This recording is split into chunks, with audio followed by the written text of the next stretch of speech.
Hello friends, good morning. स्वागत है आप सबका हमारे यूट्यूब चैनल लर्नर्स क्लासेस में। हम यहाँ पर जो है ये उसका दूसरा चैप्टर पढ़ेंगे, घटना चक्र पूर्वावलोकन। जो मतलब हिस्ट्री 2023 एडिशन को देख रहे थे, उसमें ये उसका दूसरा चैप्टर है जो कि सैंधव सभ्यता एवं संस्कृति। और फ्रेंड्स, आप लोग इस चैनल पर जो है पहली बार हैं तो प्लीज़ चैनल को सब्सक्राइब कर लीजिएगा, वीडियो को लाइक कर दीजिएगा और शेयर करिए। जो भी आपके सजेशन हो उसे कमेंट बॉक्स में ज़रूर बताइएगा। वीडियो की पीडीएफ जो है वीडियो के डिस्क्रिप्शन बॉक्स में टेलीग्राम का लिंक दे दिया गया है, वहाँ पर जाकर आप जो है टेलीग्राम ग्रुप ज्वाइन कर लीजिए, वहाँ पर आपको इसकी पीडीएफ मिल जाएगी। तो चलिए शुरू करते हैं सैंधव सभ्यता एवं संस्कृति टॉपिक को। इसके पहले जो है इसका पाषाण काल टॉपिक है वो कंप्लीट हो चुका है। सैंधव सभ्यता जो है, ये सैंधव सभ्यता के लिए साधारणतया 3 नामों का प्रयोग होता है। सैंधव सभ्यता है तो इनको 3 नामों से जाना जाता है: सिंधु सभ्यता, सिंधु घाटी की सभ्यता और हड़प्पा सभ्यता। ये 3 नाम है सैंधव सभ्यता के। तो कुछ भी मतलब लिखा हुआ मिल सकता है, कंफ्यूज नहीं होना है। हड़प्पा सभ्यता की खोज कब हुई थी? तो ये 1921 में भारतीय पुरातत्व सर्वेक्षण के महानिदेशक थे कौन? Sir John Marshall. Sir John Marshall के निर्देशन में राय बहादुर दयाराम साहनी ने किया था। और हड़प्पा कहाँ पर? तो हड़प्पा पाकिस्तान के पंजाब प्रांत के साहिवाल जिले में स्थित है। हड़प्पा ये पाकिस्तान के मतलब साहिवाल जिले में स्थित है। और वहीं पर मोहनजोदड़ो, तो मोहनजोदड़ो जो है तो ये सिंध प्रांत के लरकाना जिले में स्थित है। ये पिगट महोदय ने हड़प्पा और मोहनजोदड़ो को एक विस्तृत जो है साम्राज्य की जुड़वा राजधानियां कहा था। किसने? पिगट महोदय थे। एक इन्होंने हड़प्पा और मोहनजोदड़ो को एक जो है ये विस्तृत साम्राज्य की जुड़वा राजधानियां कहा था। हड़प्पा जो स्थित है तो ये रावी नदी के बाएं तट पर स्थित है और मोहनजोदड़ो है तो ये सिंधु नदी के दाहिने तट पर, मतलब है याद रखना है, हड़प्पा रावी नदी के बाएं तट पर और मोहनजोदड़ो सिंधु नदी के कहाँ पर? दाहिने तट पर। सर जॉन मार्शल ने सर्वप्रथम इस सभ्यता को सिंधु सभ्यता का नाम दिया था। क्या कहा था? सर जॉन मार्शल ने इसको जो है हड़प्पा सभ्यता थी, इसको मतलब सिंधु सभ्यता का नाम दिया था। इसको मतलब ये सैंधव सभ्यता को। ये जो है रेडियो कार्बन 14 मतलब जिसको C14 जैसी जो है नवीन विश्लेषण पद्धति के द्वारा हड़प्पा सभ्यता की तिथि जो है तो ये 2300 ईसा पूर्व से कितनी 1700 ईसा पूर्व मानी जाती है। याद रखिए, पूछ ली जाती है मैचिंग में जो है कि मतलब इसकी तिथि कब से है। हड़प्पा सभ्यता की 2300 ईसा पूर्व से 1700 ईसा पूर्व मानी जाती है, जो कि मतलब सर्वाधिक मान्य है यहीं पर। और यही डेट जो है सर्वाधिक मान्य है। लगभग जो है 2300 ईसा पूर्व से 1900 ईसा पूर्व तक यह सभ्यता जो है क्या आपने मतलब पराकाष्ठा पर थी, मतलब अपनी जो है ये पराकाष्ठा पर थी। यह सभ्यता मेसोपोटामिया तथा मिस्र की सभ्यताओं की समकालीन थी। ये जो सभ्यता थी सिंधु सभ्यता, तो ये कहाँ की? मेसोपोटामिया और मिस्र की सभ्यताओं के समकालीन थी। यहाँ पर विभिन्न विद्वानों ने जो है मतलब सिंधु सभ्यता की कालावधि का निर्धारण किया है, तो उनकी भी बात कर लेती हैं, देखती हैं। ये जॉन मार्शल ने 3250 ईसा पूर्व से लेकर मतलब 2750 ईसा पूर्व तक, और अर्निस्ट मैप के जो थे तो इन्होंने 2800 से लेकर 2500 ईसा पूर्व तक, माधव स्वरूप जो थे तो माधव स्वरूप वत्स तो इन्होंने 3500 ईसा पूर्व से लेकर 2000 ईसा पूर्व तक, और गैड जो थे तो ये 2350 ईसा पूर्व से लेकर कितने 1700 ईसा पूर्व तक, और जो ये मार्टिमर हीलर थे तो ये 2500 ईसा पूर्व से 1500 ईसा पूर्व तक। फेयर सर्विस थे, इन्होंने 2000 ईसा पूर्व से कितने 1500 ईसा पूर्व तक मतलब ये इसका काल निर्धारित किया। आगे बात करते हैं। और अब तक इस सभ्यता के अवशेष जो हैं तो ये मुख्यतः कहाँ से? अफगानिस्तान में शोरतगुई से एवं मुंडीकाक से। अफगानिस्तान में ये मतलब स्थान है शोरतगुई एवं मुंडीकाक। तो पाकिस्तान में पंजाब से, सिंध बलूचिस्तान, और भारत में जो है ये पंजाब, गुजरात, राजस्थान, हरियाणा, पश्चिमी उत्तर प्रदेश, जम्मू एवं कश्मीर, पश्चिमी महाराष्ट्र में जो है पाए जा चुके हैं।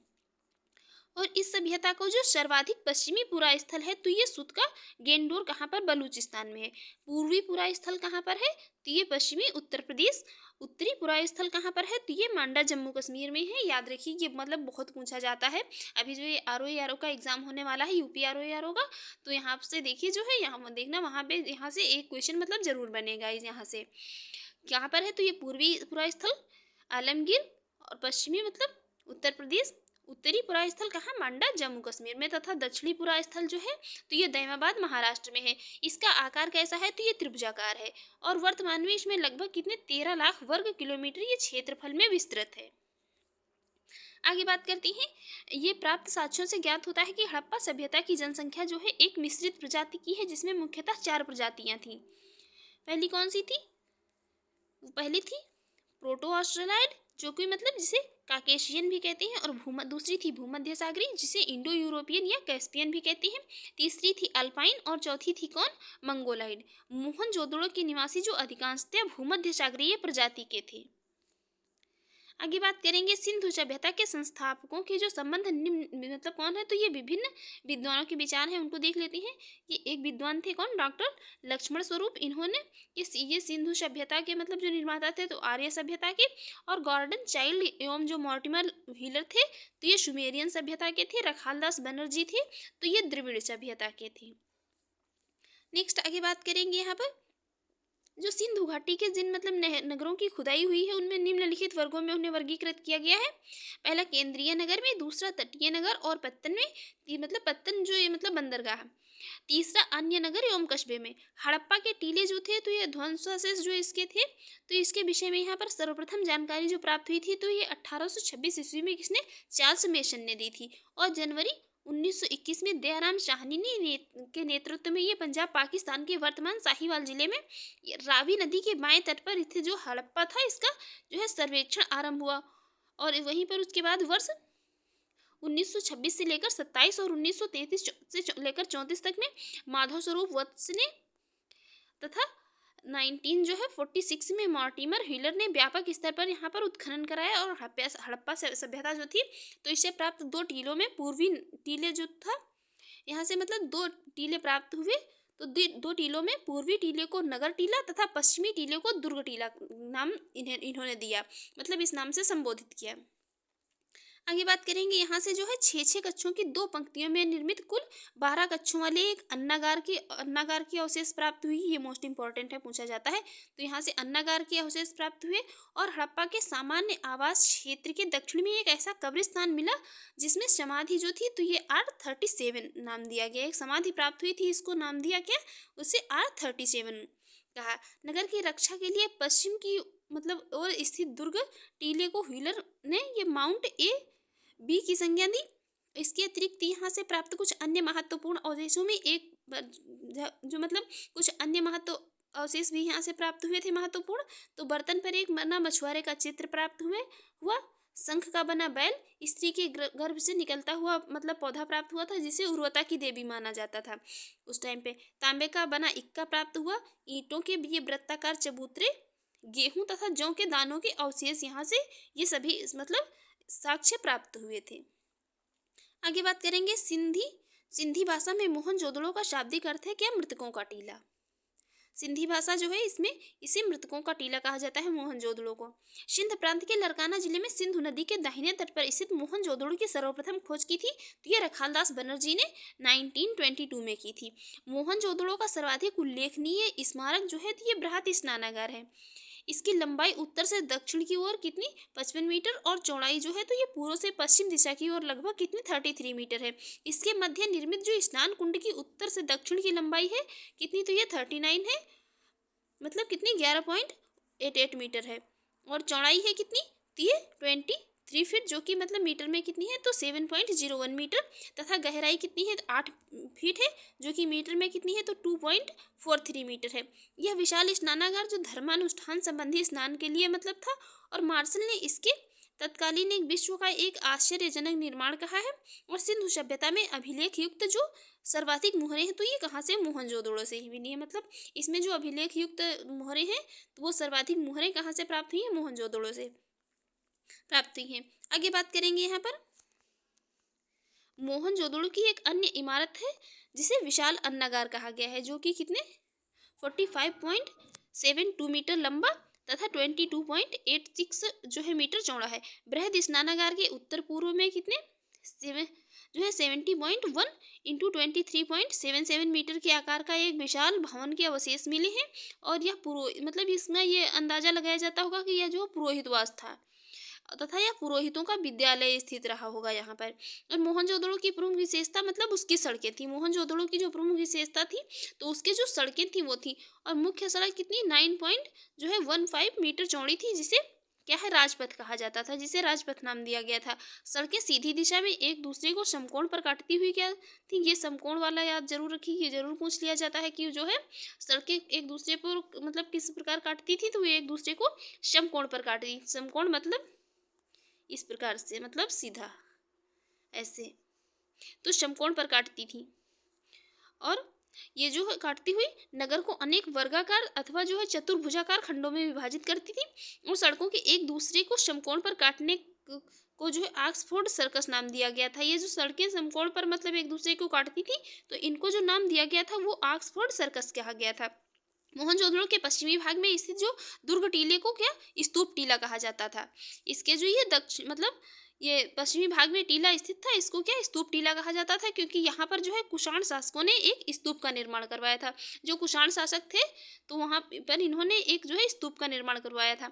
मोहनजोदड़ो से प्राप्त अन्य अवशेषों में कांसे की बनी जो है नृत्यरत, ये नारी की मूर्ति, पुजारी योगी की मूर्ति, मुद्रा पर अंकित पशुपतिनाथ मतलब जैसे शिव की मूर्ति, कुंभकारों के 6 भट्ठे, सूती कपड़ा, जो है गले हुए तांबे के ढेर, सीपी की बनी हुई पटरी, अंतिम स्तर पर बिखरे हुए एवं जो है कुएं से प्राप्त नरकंकाल, घोड़े के दांत एवं गीली मिट्टी पर जो है कपड़े के साक्ष्य मिले थे।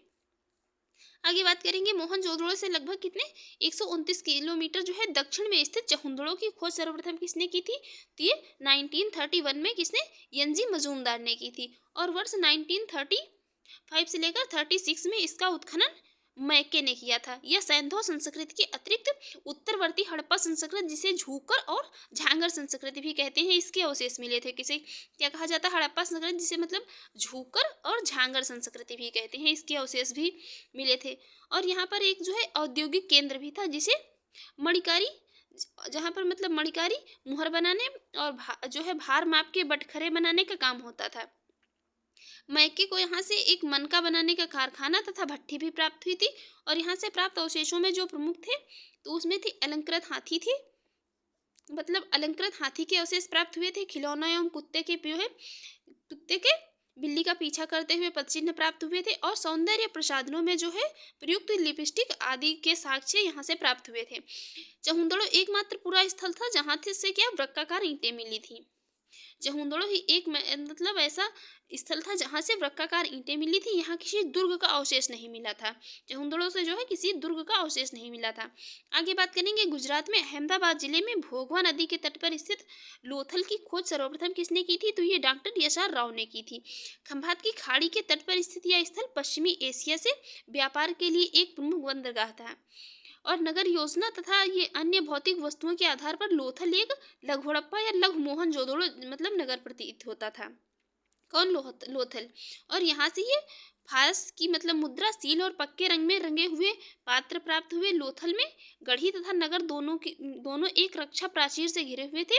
और लोथल की ये जो सबसे प्रमुख विशेषता थी तो ये जहाज़ों की गोदी मतलब जिसे डॉक यार्ड कहा जाता था, ये प्राप्त हुए। यहाँ से प्राप्त अन्य महत्वपूर्ण अवशेष जो थे तो वो धान मतलब चावल और बाजरे के साक्ष्य, फारस की मुहर, घोड़े की लघु जो है रणमूर्ति, 3 दिशों समाधियाँ आदि यहाँ से ये प्राप्त हुई थी। आगे बात करेंगे यहाँ पर कालीबंगा राजस्थान के हनुमानगढ़ पूर्व में हनुमानगढ़ जिला गंगा नगर का जो भाग था इसमें जिले में स्थित थे। और इस स्थल की खोज किसने की थी, तो ये खोज की थी इटली के व्यक्ति थे लुइगी पियो टेस्सीटोरी ने की थी। और हड़प्पा स्थल के रूप में पहचान अमलानंद घोष ने की थी। हड़प्पा स्थल में जो है पहचान इसने किसने की थी, तो ये अमलानंद घोष ने की थी। वर्ष 1960 से लेकर 61 में बीबी लाल एवं बीके थापर ने उत्खनन आरंभ किया था और आरंभ करवाया मतलब। और यहाँ पूर्वी और पश्चिमी टीला जो है अलग अलग सुरक्षा प्राचीर से घिरे थे। यहाँ पर पश्चिम दिशा में स्थित जो दुर्ग वाले टीले थे तो ये सैंधव सभ्यता के नीचे प्राक सैंधव संस्कृति के प्रोसेस यहाँ से प्राप्त हुए थे। आगे बात करेंगे यहाँ पर जो ये मोहनजोदड़ो के भवन थे तो ये पक्की ईंटों के बने थे और कालीबंगन के भवन कच्ची ईंटों के बने थे। तो याद रखिए मोहनजोदड़ो के भवन जो थे तो पक्की ईंटों के और कालीबंगा के कच्ची ईंटों के। पक्की ईंटों का प्रयोग केवल नालियों, कुओं एवं स्नानागार बनाने में यहाँ पर किया गया था कालीबंगा में। और यहाँ से जुते हुए कालीबंगा से जो है ये भी बहुत पूछा जाता है कि जुते हुए खेत के साक्ष्य कहाँ से प्राप्त हुए थे, तो ये कालीबंगा में से मतलब प्राप्त हुए थे या कहीं कालीबंगन भी कहीं कहीं पर लिखा मिलेगा। और जुताई इनकी कैसी थी, तो ये आड़ी तिरछी थी। मोहनजोदड़ो और हड़प्पा के समान यहाँ से 2 टीले मिले थे जो सुरक्षा दीवारों से घिरे थे। जो टीले थे तो वो सुरक्षा दीवारों से घिरे थे। पूर्व की इस ओर स्थित टीला बड़ा, जबकि पश्चिम की ओर स्थित टीला जो था छोटा था। पश्चिमी टीले को कालीबंगा प्रथम नाम दिया गया था और यहाँ से भूकंप आने का साक्ष्य मिला था। दुर्ग या गढ़ी वाले टीले के दक्षिणी अर्धभाग में 4 या 5 कच्ची ईंटों के चबूतरे बने थे। एक चबूतरे पर अग्निकुंड, कुआं तथा पक्की ईंटों का एक बना आयताकार जो है गर्त था, जिसमें क्या पशुओं की हड्डियां मिली थी। दूसरे चबूतरे पर 7 अग्निकुंड या वेदिकाएं एक पंक्ति में बनी थी और यहीं से सेलखड़ी तथा मिट्टी की मोहरें एवं मृत भांड के जो है टुकड़े मिले थे। आगे बात करेंगे यहाँ पर अब धौलावीरा की। धौलावीरा गुजरात के कच्छ रण में स्थित है। कहाँ पर? धौलावीरा गुजरात के कच्छ के रण में स्थित है। सर्वप्रथम वर्ष 1967 से 68 में इसकी खोज किसने की थी? तो ये जेपी जोशी ने की थी। और वर्ष 1990 से लेकर 91 के दौरान आर.एस. विष्ट द्वारा ये व्यापक पैमाने पर उत्खनन कार्य यहाँ पर प्रारंभ किया गया। और यह नगर जो था तो ये आयताकार बना था। ये नगर कैसा बना था? तो ये आयताकार बना था। और इस नगर को 3 भागों मतलब किला, 3 भागों में, जिसमें पहला किला, मध्य नगर तथा जो है निचला नगर में इसको विभाजित किया गया था। यहाँ से एक विशाल जो है जलाशय भी मिला था और यहाँ के निवासी एक उन्नत जल प्रबंधन व्यवस्था से परिचित थे। कहाँ के? धौलावीरा के।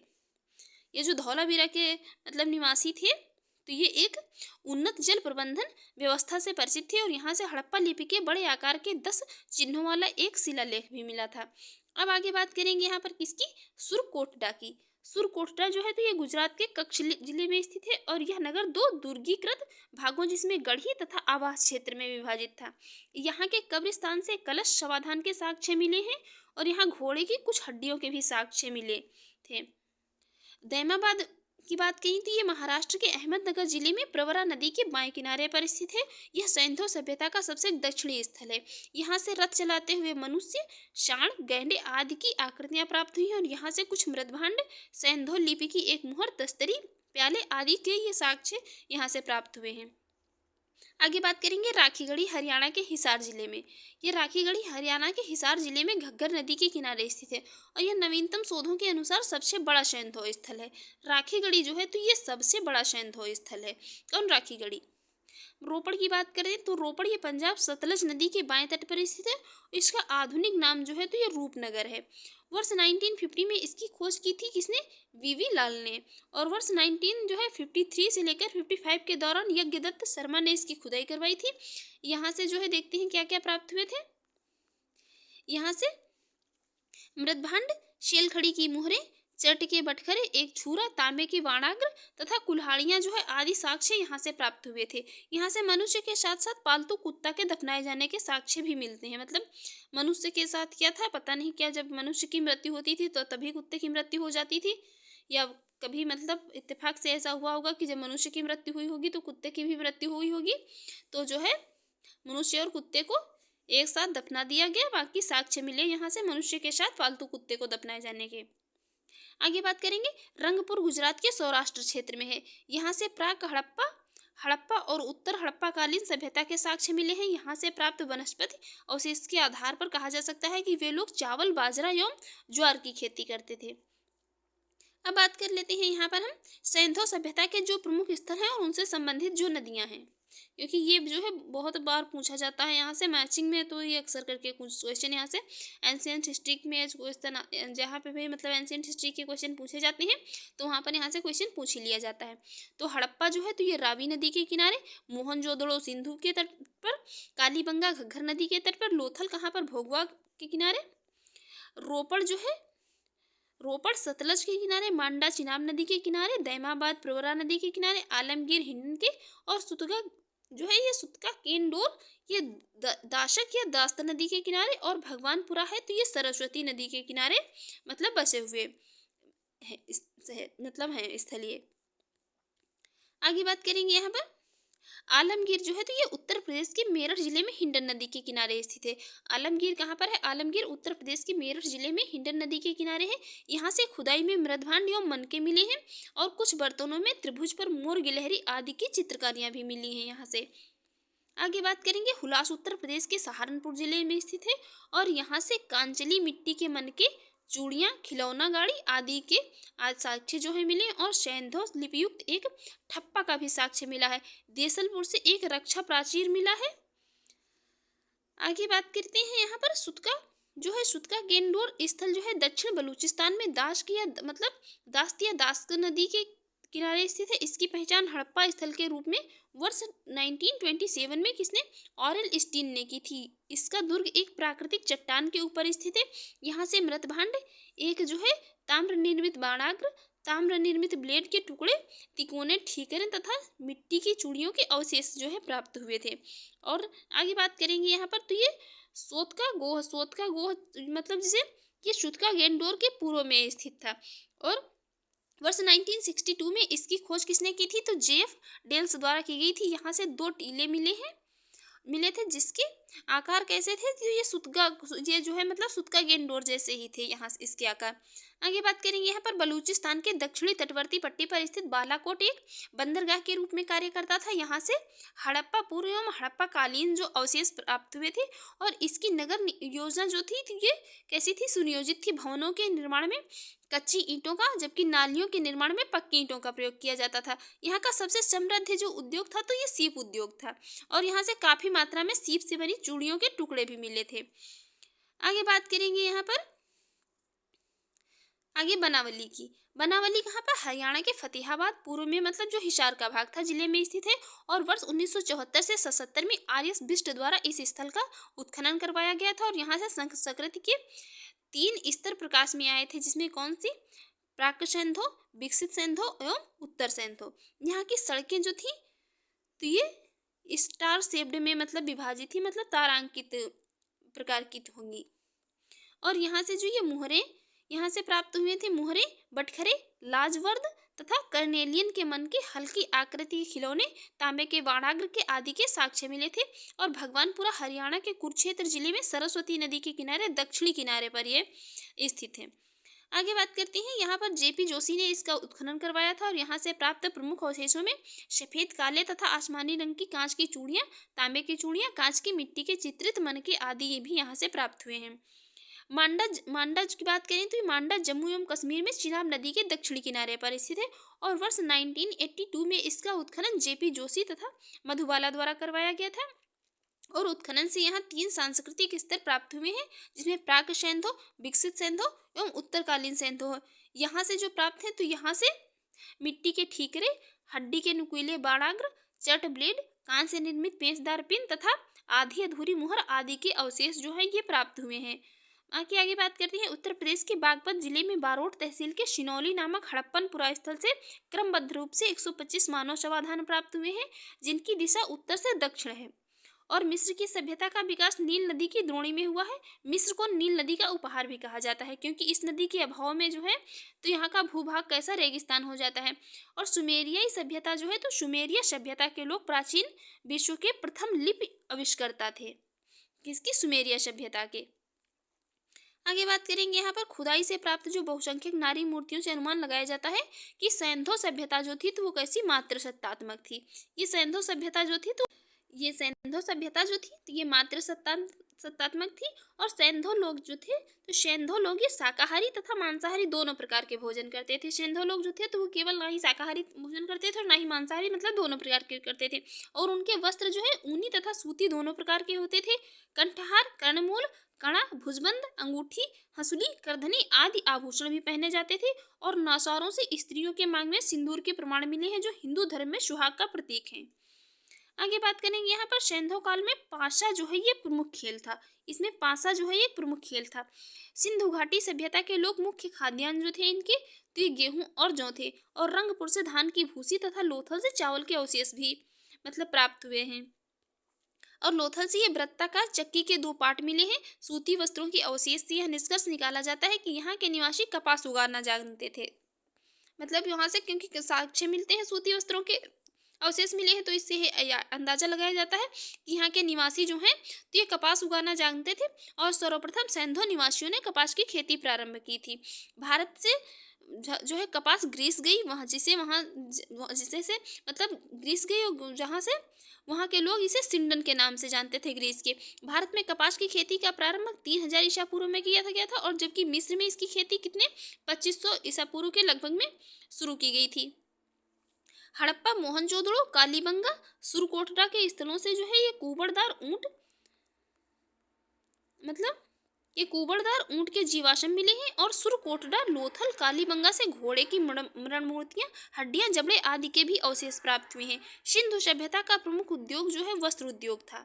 सिंधु सभ्यता का प्रमुख उद्योग था वस्त्र उद्योग, और मोहनजोदड़ो से तांबे के 2 उपकरणों से लिपटा हुआ सूती धागा एवं कपड़ा प्राप्त हुआ है। लोथल तथा चहुंदड़ों से मनके बनाने का कारखाना प्राप्त हुआ है, और लोथल तथा बालाकोट से शीप उद्योग के लिए प्रसिद्ध थे।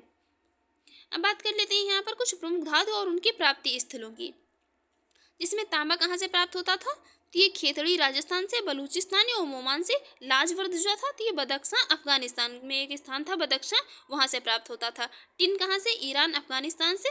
जो चांदी थी, चांदी राजस्थान की जावर एवं अजमेर खानों से अफगानिस्तान एवं ईरान से प्राप्त होती थी। सीसा ईरान, अफगानिस्तान और अजमेर राजस्थान से मतलब प्राप्त होता था। शिलाजीत तो ये हिमालय से प्राप्त होती थी। गोमेद जो था तो ये गुजरात से प्राप्त होता था। सोना कहाँ से प्राप्त होता था, तो ये दक्षिण भारत कर्नाटक से प्राप्त होता था। आगे बात करेंगे यहाँ पर सैंथो सभ्यता, जो सैंथो निवासियों का आंतरिक एवं बाह्य व्यापार था तो ये उन्नत अवस्था में था, और सिक्कों का प्रचलन नहीं था, तथा क्रय विक्रय वस्तु विनिमय द्वारा ही किया जाता था। मतलब वस्तु के बदले वस्तु मतलब दी ली जाती थी, और सिक्कों का प्रचलन नहीं था। लोथले और मोहनजोदड़ो से हाथी दांत के बने तराजू के पल्लड़े मिले हैं। उनके बाट मुख्यतः जो है घनाकार होते थे। कुछ बाट बेलनाकार, ढोलाकार और वर्तुलाकार प्रकार के भी मिले हैं। शरगोन, ये सारगोन युगीन सुमेरियन लेख से ज्ञात होता है कि मेलुहा जो था, मेलुहा दिलमुन तथा मगन के साथ मेसोपोटामिया के व्यापारी संबंध रखते थे, और मेलुहा की पहचान जो है ये सिंधु क्षेत्र से की गई थी। दिलमुन की पहचान फारस की खाड़ी से बहरीन से की गई थी, और सुमेरियन अभिलेखों में दिलमुन को साफ सुथरे नगरों का स्थान या सूर्योदय का क्षेत्र और हाथियों का देश भी कहा गया है। मिस्र के साथ व्यापारिक संबंध का पता लोथल से प्राप्त मम्मी की आकृति से चलता है। आगे बात करेंगे यहाँ पर सैंथो सभ्यता में मूर्तिकला, वास्तुकला, उत्कीर्ण कला, मृदभांड कला आदि के जो है उन्नत होने के प्रमाण मिले हैं। और मोहनजोदड़ो से एक संयुक्त पशुपति जो है पशु मूर्ति प्राप्त हुई है, जिसमें जो है शरीर भेड़ का तथा मस्तक सूंडदार हाथी का है। और हड़प्पा की पाषाण मूर्तियों से 2 सिर रहित मानव मूर्तियां उल्लेखनीय हैं। और धातु मूर्तियां जो है तो लुप्त मोम या मुच्छिट जो है मतलब लॉस्ट वैक्स से बनाई जाती थी। और मोहनजोदड़ो से प्राप्त जो नर्तकी की ये कांस्य मूर्ति तो ये अत्यंत प्रसिद्ध है। ये मोहनजोदड़ो से जो नर्तकी की कांस्य की मूर्ति प्राप्त हुई थी। लोथल से कुत्ते तथा कालीबंगा से ताम्र मूर्ति प्राप्त हुई थी। चहुंदड़ों से प्राप्त इक्का गाड़ी एवं बैलगाड़ी की मूर्तियां उल्लेखनीय है। और मृण मूर्तियां जो है तो ये मृण मूर्तियां पुरुषों, स्त्रियों और पशु पक्षियों की प्राप्त हुई है। मानव मूर्तियां अधिकतर स्त्रियों की हैं, और सर्वाधिक मृण मूर्तियां जो है किसकी हैं, पशु पक्षियों की हैं। आगे बात करेंगे यहाँ पर सैंधो काल में जो सर्वाधिक मोहरें किसकी सेलखड़ी की बनी है। इसके अतिरिक्त कांचली मिट्टी, चरट, गोमेद मिट्टी आदि की बनी मोहरें भी मिली हैं। अधिकांश मोहरें जो है वर्गाकार या चौकोर होती थी, किंतु कुछ मोहरें घनाकार, गोलाकार अथवा बेलनाकार भी होती थी।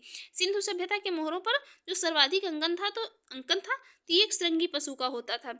उसके बाद जो था तो कुबड़ वाले बैलों का, पशुपति शिव का प्रमाण जो है ये मोहनजोदड़ो से प्राप्त एक मुहर पर है, जिस पर योगी की आकृति बनी है। उस योगी के बाईं ओर बाघ और हाथी तथा दाईं ओर गैंडा एवं भैंसा जो है चित्रित किए गए थे। सिंहासन के नीचे 2 हिरन भी बने थे। योगी के सिर पर एक त्रिशूल जैसा आभूषण था तथा इसके 3 मुख थे। मार्शल महोदय ने इसे रुद्र शिव से संबंधित किया था। आगे बात करेंगे यहाँ पर सैंधो जो है तो मृदभांड मुख्यतः लाल या गुलाबी रंग के होते थे। कुछ मृदभांडों को लाल रंग से रंग पर उन पर काली रेखाओं से जो है चित्र बनाए जाते थे। तो ये जरूर याद रखिए, ये स्टेटमेंट में मतलब पूछ लेता है। तो क्या है, जो मतलब मृदभांड होते थे सैंधो सभ्यता के, तो वो लाल या गुलाबी रंग के होते थे, और उनको जो है ये लाल रंग से रंग पर और उनके पर काली रेखाओं के चित्र बनाए जाते थे। तो ये मतलब कभी कभी ऐसे दे देता है कि काले रंगे होते थे और लाल से चित्र बने होते थे, तो ये मतलब उल्टा दे देता है। तो ये स्टेटमेंट याद रखना। कुछ बर्तनों पर मोर, हिरण, कछुआ, मछली, गाय, बकरा, पीपल, नीम, खजूर, केला आदि का अंकन होता था। और सैंधो जो मृद भांडों से मर्तमान, कटोरे, तस्तरियाँ एवं थालियाँ प्रमुख होती थी। स्त्री पुरुष दोनों आभूषण पहनते थे। सोने चांदी के अतिरिक्त जो था तो ये हाथी दांत, शंख आदि के भी आभूषण तैयार किए जाते थे। सैंधो सभ्यता में मातृ देवी की पूजा प्रमुख थी। और हड़प्पा से प्राप्त एक स्त्री की मूर्ति में उसके गर्भ से निकलता एक पौधा दिखाया गया। संभवतः यह देवी जो है धरती की मूर्ति थी, जिसे लोग मतलब उर्वरता की देवी समझते थे तथा उसकी पूजा भी करते थे। जिस प्रकार मिस्र के लोग नील नदी की मतलब देवी आइसिस की हैं, जो ये नील नदी कि देवी कौन, आइसिस, और मातृ देवी एवं शिव की पूजा के अतिरिक्त सैंधव निवासी जो थे पशुओं, पक्षियों, वृक्षों आदि की उपासना भी करते थे। बाकी लोथल, कालीबंगा एवं बनावली के जो पुरा स्थलों से अग्निकुंड अथवा यज्ञ वेदियां जो है इनके भी साक्ष्य मिले हैं। और ये उत्तर दक्षिण दिशा में शव दफनाने की जो है प्रथा प्रचलित थी, किंतु इसके अपवाद भी मिले हैं। आगे कालीबंगा में जो ये उत्तर कालीबंगा में जो था तो ये 100 दक्षिण उत्तर, रोपड़ में पश्चिम पूर्व तथा लोथल में पूर्व पश्चिम में प्राप्त हुए हैं। आंशिक समाधिकरण के उदाहरण जो है ये बहावलपुर से मिले हैं। आगे यहाँ पर बात कर लेते हैं कुछ जो ये सैंधव सभ्यता के विनाश के कारणों पर विभिन्न इतिहासकार एवं उनके मत थे। तो मार्शल मैके यसार राव ने जो है इसके विनाश का कारण बाढ़ को बताया। गॉर्डन चाइल्ड, मॉर्टिमर हिलर और स्टुअर्ट पिगट ने आर्यों के आक्रमण को बताया। और ऑरेल स्टीन, अमलानंद घोष ने जलवायु परिवर्तन को मतलब इसके विनाश का कारण बताया। यमार साहनी, एस.डी. लैम्ब्रिक, जीफ डेल्स ने इसे भूतात्विक परिवर्तन मतलब इसका कारण बताया। और के.यू.आर. कनेडी जो थे तो इन्होंने महामारी को इसके विनाश का कारण बताया। यम जो त्रिमित्रियो थे तो ये पर्यावरण परिवर्तन को इन्होंने इसका कारण बताया। अब यहाँ पर जो है अब हम ये जो इसकी एमसीक्यूज हैं इसको कल की वीडियो में देखेंगे। तो फ्रेंड्स, आपको हमारी वीडियो अच्छी लगी हो और आपके एग्जाम के लिए यूजफुल रही हो तो आप हमारे यूट्यूब चैनल पर पहली बार है तो प्लीज़ चैनल को सब्सक्राइब कर लीजिएगा, वीडियो को लाइक कर दीजिएगा एंड शेयर करिए। और जो भी आपके सजेशन हो उसे कमेंट बॉक्स में जरूर बताइएगा। वीडियो की PDF चाहिए तो वीडियो के डिस्क्रिप्शन बॉक्स में टेलीग्राम ग्रुप का लिंक दे दिया गया, वहाँ पर जाकर आप जो है टेलीग्राम ग्रुप ज्वाइन कर लीजिए, वहाँ पर आपको इसकी कंप्लीट PDF मिल जाएगी। Thanks for watching.